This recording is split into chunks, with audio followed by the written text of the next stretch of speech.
Grandes genios e inventos de la humanidad.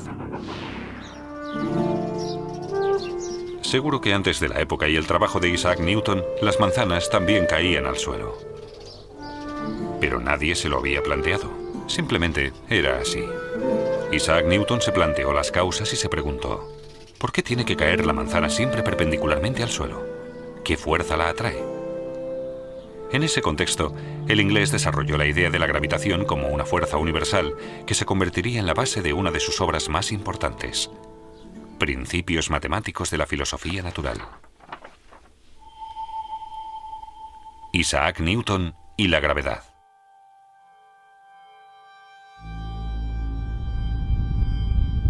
Los movimientos de los astros siempre han fascinado al hombre. Desde el principio de los tiempos, ha intentado averiguar las leyes subyacentes.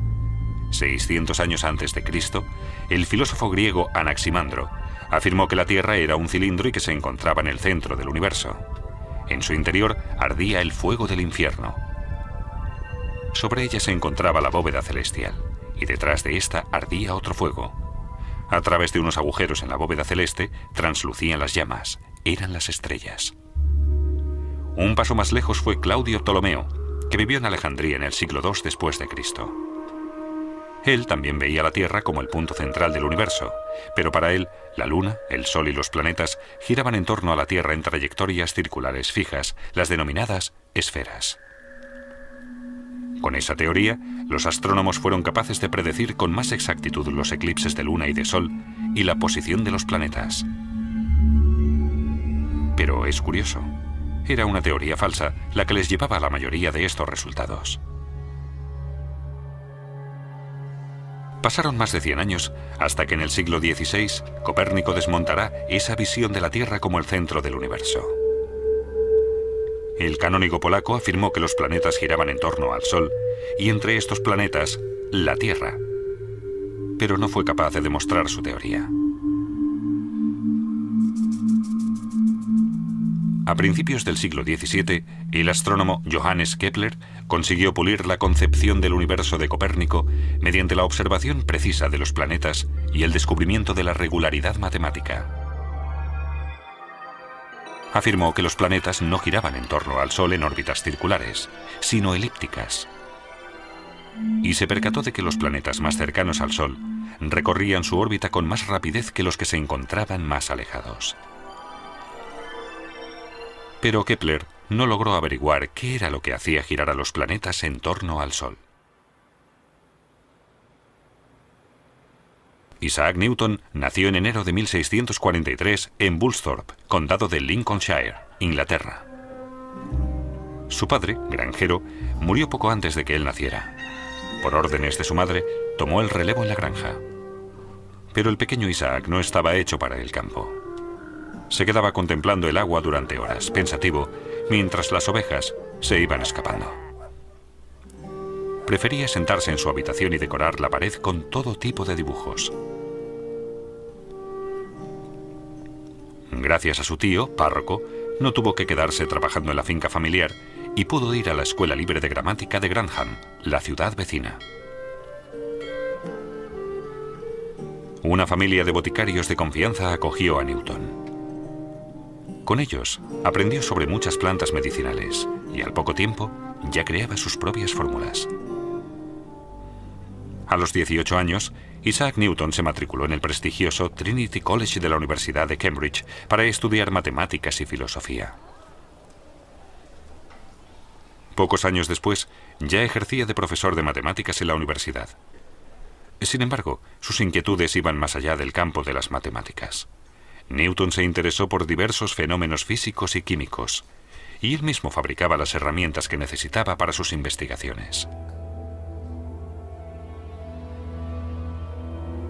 Con su telescopio reflector, estudió los movimientos de los planetas en el cielo estrellado, pero se preguntaba qué era lo que los mantenía en sus órbitas elípticas.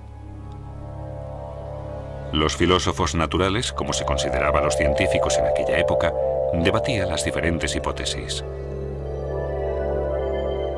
Entre ellos el inglés William Gilbert afirmaba que unas fuerzas magnéticas invisibles e incomprensibles accionaban los cuerpos celestes en el universo. El francés René Descartes prefirió dar otra explicación. Según él, todo el universo se componía de partículas materiales, y los planetas giraban dentro de ese enjambre de partículas como una hoja en un remolino de agua. Un joven astrónomo inglés dio por falsa esa hipótesis, Edmond Halley. Durante años se había esforzado por formular una teoría del movimiento de los cuerpos celestes. En vano. En agosto de 1684, Halley viajó a Cambridge. Allí coincidió con Isaac Newton, de 41 años, y pensó esperanzado que quizás aquel prestigioso profesor de matemáticas sabría algo más y podría ayudarle. Halley hablaba de una fuerza central que situaba los planetas en su órbita.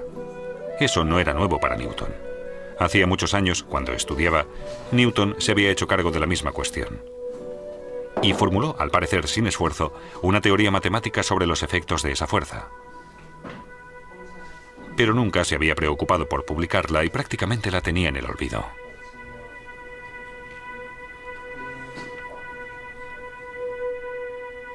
Halley vio la relevancia del trabajo de Newton y le empujó a compilar todas sus teorías en una gran publicación científica. Newton cedió y comenzó a trabajar en sus principios matemáticos de la filosofía natural. Un total de 3 libros, cuya publicación financió el propio Halley 2 años y medio después.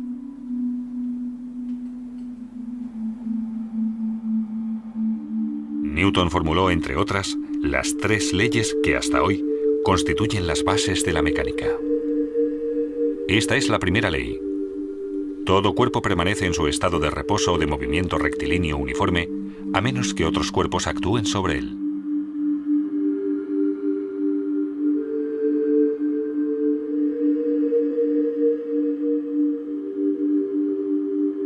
Según la segunda ley de Newton, la fuerza neta aplicada sobre un cuerpo es proporcional a la aceleración que adquiere dicho cuerpo. La constante de proporcionalidad es la masa del cuerpo. Y la tercera es la ley de acción-reacción. Cuando un cuerpo ejerce una fuerza sobre otro, éste ejerce sobre el primero una fuerza igual y de sentido opuesto. La fuerza de reacción hace que la bola se quede parada y hace que la barca se mueva hacia atrás. De esta tercera ley de movimiento profetizó Newton que se regía por el mismo principio por el que, varios siglos después, el hombre conseguiría volar hasta las estrellas.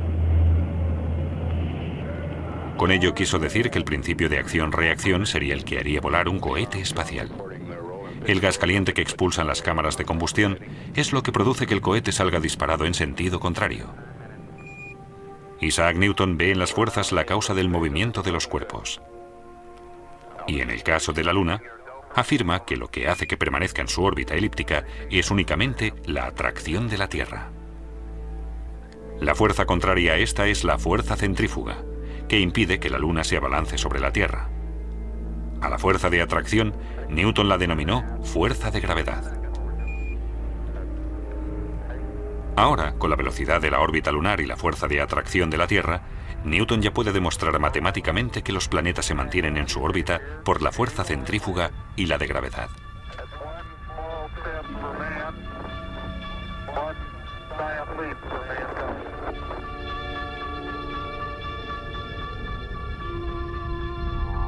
Pero Newton aún no está satisfecho. Y se plantea, si la fuerza de gravedad terrestre atrae la Luna a la Tierra, ¿no podría también la fuerza de gravedad del Sol mantener a la Tierra en su órbita elíptica y la de Júpiter a sus satélites? De ser así, la fuerza de gravedad sería una propiedad común de los cuerpos masivos, aplicable a los movimientos de todos los cuerpos celestes. De esa forma, Newton formuló la ley de la gravitación universal. Con la masa de 2 cuerpos y la distancia existente entre ellos, Newton puede calcular su fuerza de atracción, la denominada fuerza de gravedad. De esa forma es capaz de predecir de forma exacta el movimiento de los cuerpos celestes. Con esos conocimientos se descubrirán, siglos después, nuevos planetas de nuestro sistema solar, Neptuno y Plutón.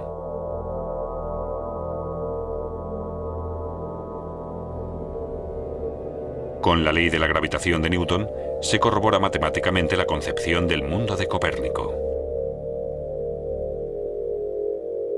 Y por fin, se despejan las dudas sobre la Tierra. La manzana cae siempre perpendicularmente al suelo por la fuerza de gravedad y llega al suelo más rápido que una pluma debido a la resistencia del aire. Con el principio de la fuerza de gravedad, Newton también consigue explicar las mareas, alta y baja. Lo que influye sobre el nivel del mar es la fuerza de gravedad de la Luna. Hasta hoy, la ley de la gravitación de Newton constituye los pilares de la física clásica. Pero a principios del siglo XX llegaron Albert Einstein y su relatividad. El trabajo de Einstein revolucionó nuestra imagen del universo. El físico alemán desmontó la teoría de Newton que afirmaba que el espacio y el tiempo eran independientes uno de otro. Fue más lejos en sus escritos y afirmó que la gravedad influye en el transcurso del tiempo. En un planeta mayor y más pesado, el tiempo transcurre más despacio que en uno más pequeño y ligero. Newton describió la gravedad como una fuerza entre dos cuerpos. Einstein la percibe como una propiedad capaz de alterar el espacio y el tiempo. La gravedad de Einstein no solo afecta a los cuerpos, también tiene influencia sobre las ondas electromagnéticas y, por tanto, sobre la luz.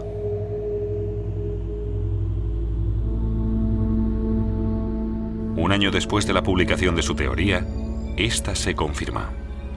Durante el eclipse de Sol del año 1919, los astrónomos observaron que un rayo de luz de una estrella lejana, como Einstein había augurado, se desvió sobrepasando el Sol.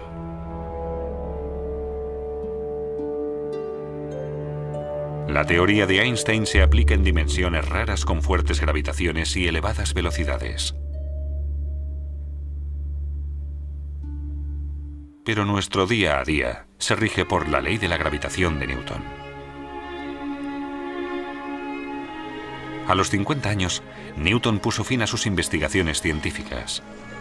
En 1696 se asentó en Londres como director de la Real Casa de la Moneda y luchó contra la falsificación. En reconocimiento por sus aportaciones científicas, en 1705, a la edad de 62 años, la reina Ana le dio un espaldarazo y lo ascendió a la nobleza. Sir Isaac Newton murió a la edad de 84 años en Londres y se le enterró en la abadía de Westminster. En la actualidad, Newton sigue estando entre los científicos más importantes de la humanidad. No solo se le considera el creador de la física clásica. La física moderna también le debe las bases de la acústica y la aerodinámica. En el campo de la óptica, Newton descubrió que la luz se compone de colores espectrales. Y también descubrió los anillos de Newton, un fenómeno característico causado por la reflexión de la luz. A pesar de su éxito, Newton era consciente de las limitaciones de sus conocimientos científicos. En sus apuntes escribió: "No sé lo que puedo parecer al mundo, pero para mí mismo solo he sido como un niño jugando a la orilla del mar y divirtiéndome al hallar de vez en cuando un guijarro más suave o una concha más hermosa que de costumbre, mientras que el gran océano de la verdad permanecía sin descubrir ante mí".